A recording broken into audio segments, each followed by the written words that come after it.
Assalamualaikum warahmatullahi wabarakatuh. Sahabat beriman yang dimuliakan Allah, semoga kita selalu dalam keadaan sehat walafiat. Amin ya rabbal alamin. Nabiullah yang satu ini adalah nabi yang sangat mulia di sisi Allah, karena ada beberapa kali namanya disebutkan dalam Al-Quran.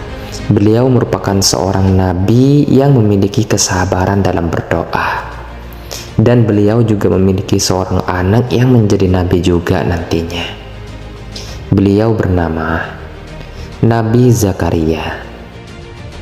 Teman-temanku seiman yang dimuliakan Allah, jadi begini kisahnya Nabi Zakaria ini, teman-teman. Nabi Zakaria ini hidup dengan istrinya di Baitul Maqdis, kalau sekarang bernama Palestina. Beliau ini diberikan ujian oleh Allah berupa kemandulan yang terjadi pada istrinya, karena selama 70 tahun mereka menikah, mereka ini tak kunjung diberi keturunan. Setiap hari selama 70 tahun sang Nabi berdoa kepada Allah untuk diberikan keturunan, hingga ketika Nabi Zakaria ini menginjak usia 100 tahun, Allah mengabulkan doanya tersebut dengan memberikan seorang anak yang nantinya akan menjadi nabi juga seperti ayahnya. Anak ini spesial karena yang memberi nama adalah Allah sendiri. Allah memberi nama Yahya kepada anak dari Zakaria ini. Cerita tentang Nabi Zakaria dan Nabi Yahya ini akan sangat panjang apabila diceritakan kisahnya, teman-teman. Mungkin nanti di lain waktu agar kita ceritakan tentang kisah keduanya lebih terperinci. Namun di video ini kita akan berfokus dulu dari kisah seorang nabi yang dibunuh oleh iblis. Bagaimana bisa ada seorang nabi yang dibunuh oleh seorang iblis? Baiklah sahabat beriman yang dimuliakan Allah semuanya. Jadi begini ceritanya, teman-teman. Diceritakan oleh Ishaq ibnu Bisri dalam kitabnya Al-Muqtada, tatkala ketika Nabi Muhammad SAW melakukan perjalanan Mi'raj, baginda di dalam perjalanan itu berjumpa dengan para nabi. Sebelumnya berjumpa dengan Nabi Adam, Nabi Idris, Nabi Yusuf, dan berjumpa dengan para nabi lainnya, hingga ketika baginda Nabi Muhammad berjumpa dengan Nabi Zakaria di peristiwa Mi'raj itu. Kemudian baginda pun bertanya kepada Zakaria, "Ya Zakaria, bagaimana ceritanya tentang kematianmu? Lantas bagaimana Bani Israel bisa membunuhmu?" Kemudian Zakaria alaihissalam pun menjawab dan mulai bercerita kepada Nabi Muhammad SAW. "Ya Muhammad, aku memiliki seorang anak bernama Yahya. Dia adalah seorang pemuda terbaik di zamannya, memiliki paras yang tampan dan menjadi pemimpin orang-orang soleh ketika itu. Kemudian anaknya juga tidak mempunyai hajat kepada wanita. Dan tatkala pada suatu hari ada seorang putri raja dari Bani Israel suka kepada putraku Yahya ini, dan wanita putri raja ini adalah seorang pelacur, maka kemudian si wanita ini berusaha menggoda dan mendekati putraku. Namun putra keunggulan meladeninya, lalu si wanita ini merasa sakit hati. Kemudian wanita ini memiliki rencana untuk membunuh putraku.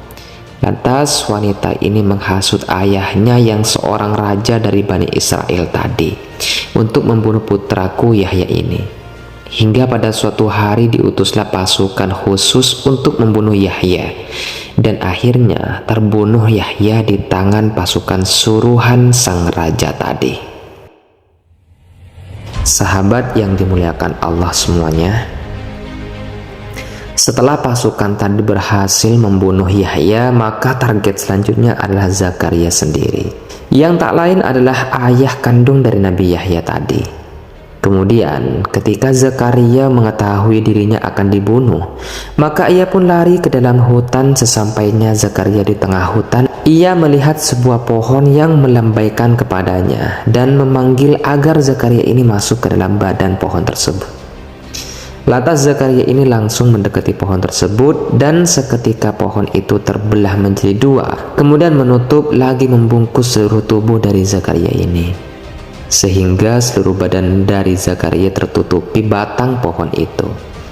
Tapi sangat disayangkan, ketika peristiwa tersebut terjadi, di sekitaran pohon itu ada iblis yang menyaksikan Zakaria ini bersembunyi di pohon. Nah, ketika pasukan yang ingin membunuh Zakaria tadi tiba di dekat pohon tersebut, iblis ini menjelma menjadi manusia dan berkata kepada pasukan ini bahwa Zakaria berada di dalam pohon itu.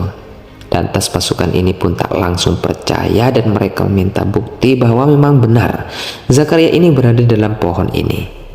Kemudian iblis yang menjelma menjadi manusia ini pun membuktikannya dengan menunjukkan bahwa di salah satu sisi bagian pohon ini ada pakaian dari Zakaria yang keluar. Jadi menandakan bahwa ada seseorang di dalam pohon ini. Maka pasukan tadi menyiapkan gergaji yang besar dan langsung menggergaji pohon tersebut sehingga pohon dan tubuh Zakaria terbelah menjadi dua. Lalu Zakaria pun wafat.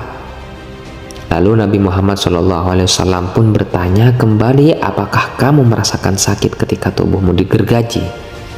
Dan Zakaria pun menjawab, tidak. Yang merasakan sakit adalah pohon, karena Allah takdirkan nyawaku dicabut sebelum mata gergaji itu mengenai tubuhku. Maka disimpulkan dari kisah ini adalah penyebab dari kematian Nabi Zakaria adalah iblis. Tapi apakah kisah ini merupakan sebuah fakta? Disebutkan oleh Imam Ibnu Katsir dalam kitabnya Al-Bidayah wan Nihayah. Di dalam kitabnya beliau mengomentari tentang kisah ini.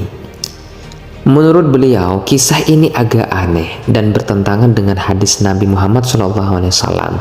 Karena menurut hadis Nabi yang ma'ruf, ketika peristiwa Isra Mi'raj, Nabi hanya menyebutkan bahwa ia bertemu dengan Yahya dan Isa.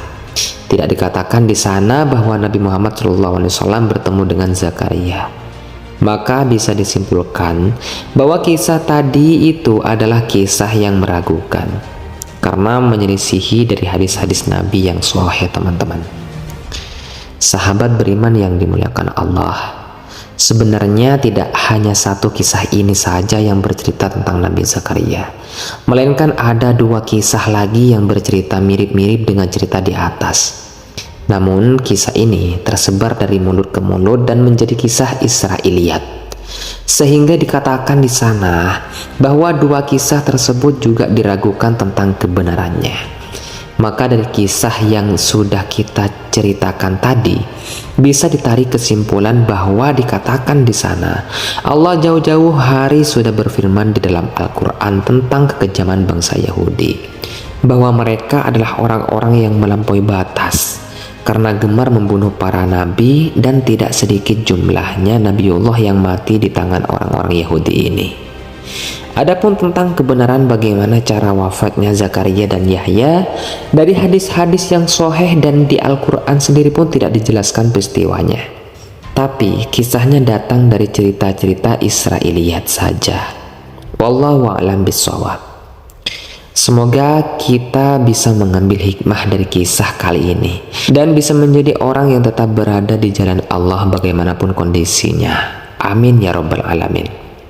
Jadi itulah cerita tentang seorang nabi yang dibunuh iblis.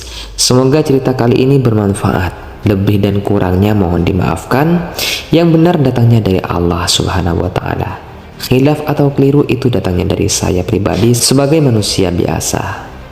Saya akhiri, wassalamualaikum warahmatullahi wabarakatuh.